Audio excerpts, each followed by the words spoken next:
নাকে সরিষার তেল মেখে আরামে ঘুমাচ্ছে। মাননীয় স্পিকার, এই সমস্ত লুটেরাদের তো এভাবে আরামে ঘুমাতে দেয়া যায় না। মাননীয় স্পিকার, ব্যাংক থেকে যদি টাকা লুট হয় মানুষ কোথায় যাবে? মাননীয় স্পিকার, একটি হৃদয় বিদারক ঘটনা ঘটেছে বাংলাদেশে। একটি নির্বাচিত সরকার এই ব্যাপারে নীরব থাকতে পারে না। মাননীয় স্পিকার, আপনাকে ধন্যবাদ। কার্যপ্রণালী বিধি 71 বিধি অনুসারে মাননীয় অর্থমন্ত্রী দৃষ্টি আকর্ষণ করে আমার উত্থাপনীয় বিষয় দেশের কয়েকটি ব্যাংকের লুট হওয়া টাকা 75 লক্ষ গ্রাহকের হাতে ফিরিয়ে দেয়া এবং ওই সমস্ত ব্যাংক ডাকাত, ব্যাংক ঠকো, ব্যাংক লুটেরাদের কঠোর শাস্তি প্রদান প্রসঙ্গে মাননীয় স্পিকার, দেশের কয়েকটি ব্যাংকের অনিয়ম দুর্নীতির কারণে এক্সিম ব্যাংক, সোশ্যাল ইসলামী ব্যাংক, ফার্স্ট সিকিউরিটি ইসলামী ব্যাংক, বাংলাদেশ ইসলামী ব্যাংক, গ্লোবাল ইসলামী bank, union bank, national bank, IFIC bank সহ আরও কয়েকটি ব্যাংকে অনিয়ম এবং দুর্নীতির কারণে মালিক পক্ষের অর্থ পাচারের কারণে, লুটের কারণে আজকে দেশের আমানতকারীরা তাদের টাকা তুলতে পারছে না। এই টাকা কোনো বিলাসিতার টাকা নয়, এই টাকা তাদের কষ্ট অর্জিত টাকা। এক বাবার মেয়ের বিয়ে দেবার খরচের স্বপ্ন, এক মায়ের চিকিৎসার শেষ ভরসা, এক শিক্ষার্থীর ভবিষ্যতের টিউশন ফি এবং ক্ষুদ্র ব্যবসায়ীর জীবন বাঁচানোর মূলধন এবং কারো পেনশনের সঞ্চয়।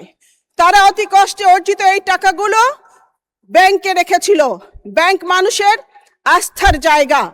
ব্যাংক থেকে যদি টাকা লুট হয় মানুষ কোথায় যাবে? মাননীয় স্পিকার, মানুষ যদি ব্যাংকে টাকা না রাখে তাহলে বিনিয়োগ কমে যাবে, অর্থের প্রবাহ থেমে যাবে, অর্থনীতি গভীর সংকটে পড়বে। আমরা জনগণের ভোটে নির্বাচিত সরকার, আমরা এটি কোনোভাবেই মেনে নিতে পারি না। মাননীয় স্পিকার, একজন মানুষের টাকা ব্যাংকে পড়ে আছে কিন্তু টাকার অভাবে সে চিকিৎসা করতে পারছে না।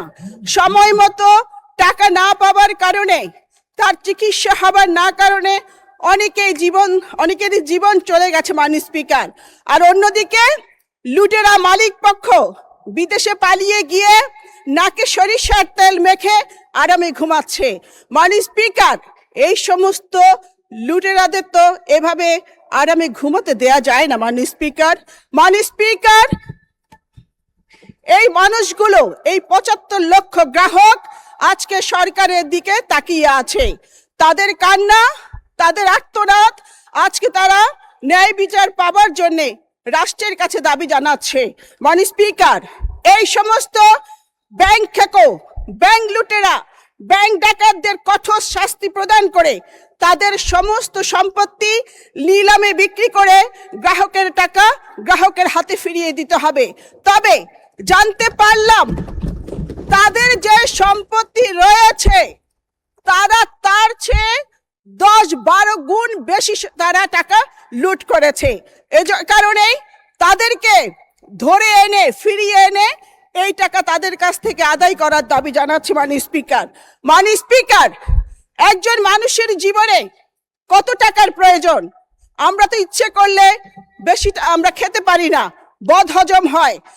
তাই এই সমস্ত বদ হজমকারী লুটেরাদের ফিরিয়ে আনার দাবি জানাচ্ছি। এই বিষয়টির সাথে 75 লক্ষ গ্রাহক জড়িত, মানুষ জড়িত। মাননীয় সদস্য মনোযোগ আকর্ষণ করেছেন, সম্পর্কের সময় আপনার স্টেটমেন্টটা দিবেন। এখন মাননীয় মন্ত্রীকে সুযোগ দিন। লেখা আছে মাননীয় স্পিকার, আমি নোটিশ দেখেই পড়ছি। মাননীয় স্পিকার, বিষয়টি অতি জরুরি বিধায় প্রয়োজনীয় ব্যবস্থা গ্রহণ করবার জন্য মাননীয় অর্থমন্ত্রীর আমি দৃষ্টি আকর্ষণ করছি। আপনাকে ধন্যবাদ। ধন্যবাদ মাননীয় সদস্য। মাননীয় অর্থমন্ত্রী জনাব আমির খসরু মাহমুদ চৌধুরীকে এই বিষয়ে তার সংক্ষিপ্ত বিবৃতি প্রদানের জন্য আহ্বান জানাচ্ছি। আচ্ছা, মানে স্পিকার, আপনাকে ধন্যবাদ। আমি মাননীয় সংসদ সদস্যের প্রতি উনি যে বক্তব্য রেখেছেন সম্পূর্ণ একমত।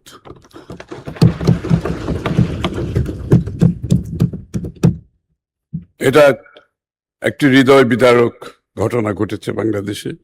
একটি নির্বাচিত সরকার এই ব্যাপারে নীরব থাকতে পারে না। মাননীয় স্পিকার, সরকার দেশের অর্থনীতির মেরুদণ্ড আর্থিক খাতকে স্থিতিশীল অবস্থায় ফিরিয়ে আনতে একটি সুসংগঠিত ও বহুমাত্রিক রেজুলেশন কাঠামো প্রতিষ্ঠা করেছে। এই কাঠামোর আইনি ভিত্তি হিসাবে ব্যাংক রেজুলেশন আইন 2026 প্রণীত হয়েছে। এর আওতায় সমস্যাগ্রস্ত 5টি ব্যাংক যথা export import bank of Bangladesh PLC, Exim bank, first security Islamic bank PLC, global Islamic bank PLC, social Islamic bank PLC ও ইউনিয়ন ব্যাংক পিএলসি কে একীভূত করে সম্মিলিত ইসলামী ব্যাংক পিএলসি গঠন করা হয়েছে, যা রেজুলেশন কৌশলের অধীনে গৃহীত সবচেয়ে উল্লেখযোগ্য পদক্ষেপ। এই একীভূতকরণের ফলে 5টি ব্যাংকের সকল আমানতকারীর দাবি ও স্বার্থ নতুন ব্যাংকে সংরক্ষিত হয়েছে। এর পাশাপাশি আমানত সুরক্ষা তহবিলের বিধানের আওতায় নির্ধারিত সীমা পর্যন্ত আমানতকারীর ক্ষতিপূরণ পাওয়ার আইনি অধিকার প্রতিষ্ঠিত হয়েছে। এক্ষেত্রে আমানত সুরক্ষা আইন 2026 এর মাধ্যমে সুরক্ষিত আমানতের পরিমাণ সর্বোচ্চ 1 লক্ষ টাকা হতে 2 লক্ষ টাকায় উন্নীত করা হয়েছে। রেজুলেশনের আওতায় অবসায়নাধীন ব্যাংকসমূহের আমানতকারীগণ বাংলাদেশ ব্যাংকের রেজুলেশন স্কিম মোতাবেক আমানতের অর্থ পর্যায়ক্রমে ফেরত পাচ্ছেন। ফাইন্যান্স কোম্পানি সমূহের আমানতকারীরা ইতিপূর্বে আমানত সুরক্ষা আইনের আওতাভুক্ত ছিল না, বর্তমানে সরকার তাদেরকেও অন্তর্ভুক্ত করা হয়েছে।